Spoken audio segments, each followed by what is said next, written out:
இன்றைக்கி நம்ம மார்க்கெட்டில் ஒரு ரொம்ப பெரிய ஃபெமிலியர் ஆகாத ஒரு ப்ராடக்ட் பற்றி பேச போகிறோம். மார்க்கெட்டில் ஏர்ன் பண்ணுறதுக்கு நிறைய வழிகள் இருக்குது. ஜென்ரலாக ஆனால் நம்ம பார்க்குற பார்வை என்ன இருக்குன்னா, ட்ரேட் பண்ணி தான் ஏர்ன் பண்ணணும் அப்படிங்கிற மாதிரி தான் மார்க்கெட்டை பற்றி இருக்குது. ஆனால் அது இல்லாமல் மார்க்கெட்டில் ஏர்னிங்க்கான விஷயங்கள் நிறைய உள்ளடக்கி இருக்குது. அதில் வந்து நம்ம ஒரே ஒரு பர்டிகுலர் ப்ராடக்டை பற்றி இன்றைக்கி பேசுவோம்.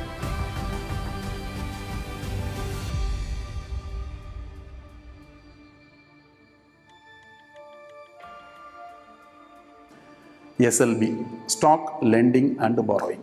ரொம்ப சிம்பிளான வேர்டு தான், ஸ்டாக் லெண்டிங் அண்ட் பாரோயிங். அதிலே எக்ஸ்ப்ளனேஷன் இருக்குது. என்ன sir stock lending and borrowing? ஒரு ஷேரை நீங்கள் வாடகைக்கு கொடுக்கலாம், இல்லை வாடகைக்கு எடுத்துக்கலாம். இந்த விஷயத்தை ஸ்டாக் மார்க்கெட்டில் நம்ம செய்ய முடியும். ரொம்ப ஆச்சரியமாக இருக்கா? என்னடி சார் ஷேரை போய் எப்படி வாடகை கொடுக்க முடியும்? நான் வாடகை கொடுத்தா என்ன நடக்கும் அப்படிங்கிற மாதிரிலாம் உங்களுக்கு சந்தேகம் வரலாம். ஸோ நான் அதில் வந்து இந்த ப்ரொசீஜரை நான் சிம்பிளாக எக்ஸ்பிளைன் பண்ணுறேன். ஜென்ரலாக என்ன நடக்குது, ஒரு இன்வெஸ்டர் என்ன பண்ணுறாங்க அப்படின்னா, ஸ்டாக்கை வாங்குகிறோம். நம்ம வந்து ஒரு நல்ல ஷேர்னு நினச்சி நான் எக்ஸாம்பிளுக்கு நான் கோட் பண்ணுற இங்கே ஷேர்ஸை வந்து நான் பை பண்ண சொல்லி ரெக்கமெண்ட் பண்ணல. நான் சின்ஸ் வீடியோக்காக நான் வந்து எக்ஸாம்பிள் ஷேர் சொல்கிறேன், சரிங்களா? இப்போ நான் வந்து ஒரு பவர் கிரிட்னு இருக்குது. ஸோ பவர் கிரிட் வந்து ஒரு நல்ல ஒரு company, government of India shares ஒன்று ஹோல்ட் பண்ணியிருக்கு. ஸோ நான் வந்து பவர் கிரிட் வாங்கி வச்சுருக்கேன், அப்படி வச்சுக்கலாம். ஒரு உதாரணத்துக்கு நான் பவர் கிரிட் வாங்கிடுறேன். எனக்கு வந்து நான் ஒரு ஃபண்டமெண்டலாக அனலைஸ் பண்ணி வாங்கக்கூடிய ஒரு நபர் தான் வச்சுக்கோங்களேன். நான் வந்து வாங்கி வச்சுட்டேன். வாங்கி வச்சுட்டு ஒரு 6 மாதம் கழிச்சோ 1 வருஷம் கழிச்சோ எனக்கு வந்து நான் வந்து அந்த ஸ்டாக்கை அப்படியே தான் வச்சுருக்கேன். நான் எதுவுமே செய்யலை. 6 மாதம் கழிச்சு, இல்லை 1 வருஷம் கழிச்சு, இல்லை 5 வருஷம் கழிச்சு அந்த ஸ்டாக்கை நான் விற்கிறேன். இதுக்கு இடைப்பட்ட காலத்தில் வந்து அந்த ஸ்டாக் வந்து என்னோடய டிமேட் அக்கௌண்ட்டில் அப்படியே இருக்குது. இது வந்து ஒரு இன்வெஸ்ட்மெண்ட்டுக்கு தான் நான் பண்ணியிருக்கேன். என்னோடய ரிட்டர்ன்ஸ் வந்தால் நான் விற்றுக்குவேன் அப்படிங்கிறதுக்கு தான் நான் வச்சுருக்கேன். சரி, நான் என்ன பண்ணலாம்? நான் வந்து இதை வந்து ஒரு 10 வருஷம் வச்சுக்க போகிறேன்ற ஒரு மென்டாலிட்டியில் வாங்கின ஷேரை அது வந்து நம்மளோட சொத்தாகிடுது இல்லையா, அசட்டாக ஆகிடுது. இந்த அசட்டை வந்து நம்ம வச்சு பணம் சம்பாதிக்கலாமா அப்படின்னா கண்டிப்பாக முடியும். எப்படி முடியும் அப்படின்னா, நான் ஒரு வீடு வாங்குகிறேன். ஜென்ரலாக நான் குடியிருக்கிறதுக்கு ஒரு வீடு இருக்கேன்னு வச்சுக்கோங்களேன். இது இல்லாமல் அடிஷ்னலாக இன்வெஸ்ட்மெண்ட்டுக்காக இன்னொரு வீடு வாங்குறேன்னு வச்சுக்குவோம்.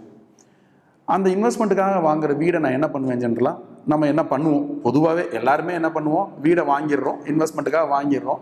10 வருஷம் கழிச்சோ 20 வருஷம் கழிச்சோ ஏறணும்னு அந்த வீடை வைக்க போகிறோம் அப்படிங்கிற மென்டாலிட்டியில் வாங்கிடுவோம்னு வச்சுக்கலாமே. ஆனால் 20 வருஷமும் அந்த வீடை பூட்டியாக வச்சுருப்போம்? கண்டிப்பாக கிடையாது. என்ன பண்ணுவோம், அந்த வீடை வாடகைக்கு விடுவோம். வாடகைக்கு விடும்போது என்ன நடக்கும்? ஜென்ரலாக ஒருத்தருக்கு வந்து அதை லீஸ் அக்ரிமெண்ட் போடுவோம். லீஸ் அக்ரிமெண்ட் போட்டுட்டு ஒருத்தருக்கு வாடகைக்கு விடுவோம். அவர் வாடகைக்கு வருவார், மந்த்லி ஒரு ரெண்ட் தருவார். இதையே நம்ம ஷேரில் செய்ய முடியுமா அப்படின்னா செய்ய முடியும். அதுக்கான ஆப்ஷன் தான் ஸ்டாக் லெண்டிங் அண்ட் பாரோயிங். சரி, நான் என்ன பண்ணணும் சார்? இதுக்கு நான் என்ன பண்ணணும் அப்படின்னா, ஒன்றுமே டிஃப்ரெண்ட்டாலாம் எதுவுமே பண்ண வேண்டாம். நீங்கள் வந்து என்ன பண்ணலாம் அப்படின்னா, ஜென்ரலாக ஒரு ப்ரோக்கரிமிக் அக்கௌண்ட் இருக்குது அப்படின்னா, டிமேட்டில் வாங்கி வச்சுருக்க ஷேரை நீங்கள் இன்னொருத்தருக்கு வாடகைக்கு கொடுக்கலாம். அப்போது அதோட ரிக்குவயர்மெண்ட்டை நான் எங்கே பார்க்குறேன் சார்? நான் வாடகைக்கு கொடுக்கலாமா, கொடுக்க முடியுமா, கொடுக்க முடியாதா அப்படின்னா, நீங்கள் வந்து என்எஸ்சியோட வெப்சைட்லேயே வந்து இந்த ஷேர்ஸை வந்து நீங்கள் லெண்ட் பண்ணலாமா அப்படிங்கிறதுக்கான ஆப்ஷன் கொடுத்துருப்பாங்க. என்னென்ன ஷேர்ஸ் இந்த மந்த்து நீங்கள் வந்து ஃபில்டரில் என்ன பண்ணலாம் அப்படின்னா, ஃபில்டரில் போயிட்டு நீங்கள் என்ன பண்ணலாம், ஜனவரி மந்த்து 2022 என்ன சீரியஸ் என்னென்ன ஷேர்ஸ் வந்து லெண்டிங்க்கு அவைலபிளாக இருக்குது, நான் வந்து என்கிட்ட இருக்க ஷேர்ஸ் அதில் இருக்கா. இப்போ for example power grid, Gayle, torrent power, UPL, NTPC, இந்த மாதிரி லிஸ்ட் அவங்களே கொடுத்துருப்பாங்க. அவங்களே என்ன பண்ணிடுவாங்கன்னா ஸ்ப்ரெட்டு கொடுத்துருப்பாங்க. 80 பைசா, ₹2.70, ₹7.25. அவங்களே வந்து எக்ஸ்பைரி டேட்டும் கொடுத்துருப்பாங்க. என்ன கொடுத்துருப்பாங்க? 22 December expiry, 22 March expiry, 1 July 22, இது மாதிரி வரிசையாக நிறைய எக்ஸ்பைரிஸ் கொடுத்துருப்பாங்க. ஸோ இதை வந்து நம்ம என்ன ஃபில்டர் பண்ணலாம் அப்படின்னா, நான் வந்து 1 மாதம் வாடகை கொடுக்குறேன்னு முடிவு பண்ணிட்டோம் அப்படின்னா, நம்ம 1 மந்த்துக்கு லெண்ட் பண்ணுறதுக்கு என்னென்ன ஷேர் அவைலபிள் இருக்குன்னு நம்ம பார்க்க முடியும். இந்த ஷேர் நம்மளோட டிமேட் அக்கௌண்ட்டில் இருந்தால் நம்ம என்ன பண்ணலாம்னா, புரோக்கர் கூட ஒரு அக்ரிமெண்ட் மட்டும் போட்டுக்கணும், என்னோட ஷேரை லெண்ட் பண்ணுங்கன்னு சொல்லி. ஸோ ஆட்டோமேட்டிக்காக என்ன நடக்கும், புரோக்கர் என்ன பண்ணுவாங்க, என்எஸ்சிக்கு, அதாவது இது வந்து எல்லாமே கிளியரிங் கார்பரேஷன் மூலமாக தான் நடக்கிறது. So it is purely secured. நம்ம பயப்பட வேண்டிய நெசசிட்டியே இல்லை. சார் நான் ஐயோ சார் நான் இது வந்து சொத்து மாதிரி வாங்கி வச்சுருக்கேன், நான் லென் பண்ண வாடகை கொடுத்தேன்னா என்ன ஷேரை யாரும் எடுத்துகிட்டு ஓடி போயிடுவாங்களா அப்படின்னா கண்டிப்பாக கிடையவே கிடையாது. It is everything is secured with clearing corporation of India limited. So இது என்ன நடக்கும் அப்படின்னா, அதுக்குள்ளே என்ன நடக்குது அப்படின்னா, நான் என்னோட ஷேரை நான் லென் பண்ணுறேன், ஒருத்தர் வாடகைக்கு கொடுக்குறேன், அவர் எனக்கு அந்த மாதத்துக்கான வாடகை கொடுப்பார்.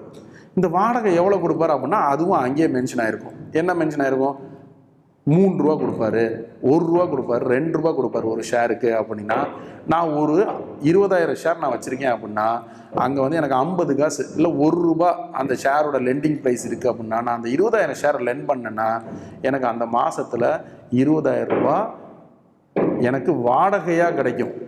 ஆனால் ஷேரோட உரிமையாளர் யாருன்னா நான் தான், வாங்குறவங்க கிடையாது. இப்போ ஃபார் எக்ஸாம்பிள் ஒரு ரைட்ஸ் இஷ்யூ வருது, ஒரு போனஸ் வருது, ஒரு டிவிடெண்ட் வருது அப்படின்னா எல்லாமே யாரை சேரும் அப்படின்னா என்னை தான் சேரும். ஆனால் அந்த ஷேரை வந்து நான் 1 மாதத்துக்கு மட்டும் வாடகைக்கு மட்டும் கொடுத்துட்டு திருப்பி 1 மாதம் கழிச்சு ஆட்டோமேட்டிக்காக நான் வந்து என்னோட டிமேட் அக்கௌண்ட்டுக்கு அது ட்ரான்ஸ்ஃபர் ஆகிடும். சரி, இது மாதிரி ரெகுலராக செய்யலாமா அப்படின்னா கண்டிப்பாக நம்மளால் செய்ய முடியும். அதுக்கான அவைலபிலிட்டி எல்லாமே என்எஸ்சி வெப்சைட்லேயே இருக்கும். என்னென்ன ஷேர் தேவை, எவ்வளோ ரேட்டு, அதாவது வாடகை லெண்டிங் ப்ரைஸ் எவ்வளோ அப்படிங்கிற மாதிரி கொடுத்துருப்பாங்க. சரி, இது ஒரு பார்ட்டு. நான் சொத்தை வாங்குறேன், வாடகைக்கு கொடுக்குறேங்கிறத பற்றி மட்டுமே பேசுகிறேன். சார் யார் இந்த ஷேரை வாங்கிக்கிறா, இது எதுக்கு சார் போய் அவங்க வாங்கணும், என்கிட்ட போய் எதுக்கு போய் வாங்கிக்கணும், அவங்களே போய் டைரெக்டாக மார்க்கெட்டில் அந்த ஷேரை பை பண்ணிடலாமே அப்படின்னா அப்படி கிடையாது. என்ன பண்ணுவாங்க அப்படின்னா ஃபியூச்சர்ஸ் மார்க்கெட்டில் என்ன பண்ணுவாங்க அப்படின்னா மேபி ஹெட்ஜ் பண்ணுறவங்க இருப்பாங்க, அதாவது ஆர்பிட்ராஜ் பண்ணுறவங்க இருப்பாங்க. என்ன பண்ணுவாங்கன்னா ஃபியூச்சருக்கும் கேஷ் மார்க்கெட்டுக்கும் ஆர்பிட்ராஜ் பண்ணுறவங்க இருப்பாங்க. அவங்க என்ன பார்ப்பாங்க அப்படின்னா ப்ரைஸ் கேப்பை பார்ப்பாங்க. இப்போ ஃபியூச்சரில் வந்து 110 ரூபா ட்ரேட் ஆகிட்டு இருக்கு ஒரு ஷேரு, கேஷ் மார்க்கெட்டில் அது வந்து 115 ரூபா ட்ரேட் ஆகிட்டு இருக்கு அப்படின்னா அவங்க என்ன பண்ணுவாங்க அப்படின்னா கேஷ் மார்க்கெட்டில் செல் பண்ணிவிட்டு ஃபியூச்சர்ஸில் பை பண்ணி வச்சுக்குவாங்க. ஸோ என்ன நடக்கும், அப்போ கேஷ் மார்க்கெட்டில் செல் பண்ணியிருந்தா அன்னைக்கு கிளியரிங் கார்பரேஷனுக்கு அவங்க வந்து அந்த ஸ்டாக்கை டெலிவரி கொடுத்தாகணும். ஆனால் அவங்க கையில் அந்த ஸ்டாக் இல்லாமையே அவங்க செல் பண்ணியிருந்தாங்கன்னா என்ன பண்ணுவாங்கன்னா இந்த மாதிரி ஸ்டாக் இருக்கவங்கள்ட்ட அவங்க லென் பண்ணிக்குவாங்க, அதாவது வாடகைக்கு வாங்கிக்குவாங்க. அவங்க எப்போ வரைக்கும் வாடகைக்கு வாங்குவாங்க, மேபி அந்த ஃபியூச்சர்ஸ் கான்ட்ராக்ட் வந்து டிசம்பர் 2021 எண்ட் ஆகுது அப்படின்னா டிசம்பர் 2021 வரைக்கும் உண்டான பீரியடுக்கு அவங்க ஒரு கான்ட்ராக்ட் என்ட்ரி ஆகி அவங்க வாடகைக்கு வாங்கிக்குவாங்க. ரொம்ப சிம்பிளான ப்ரொசீஜரு. நான் அசர்ட்டாக வச்சுருக்க ஷேரை டெட் இன்வெஸ்ட்மெண்ட்டாக ஆக்காமல் மாதம் அதை வாடகைக்கு கொடுத்து சம்பாதிக்கலாமா அப்படின்னா உங்களுக்கான மிகப்பெரிய வாய்ப்பு SLB, stock lending and borrowing. உங்களுக்கு இந்த வீடியோ பிடிச்சிருந்ததுன்னா உங்கள் ஃப்ரெண்ட்ஸ் கூட ஷேர் பண்ணுங்கள். Thank you for watching this video.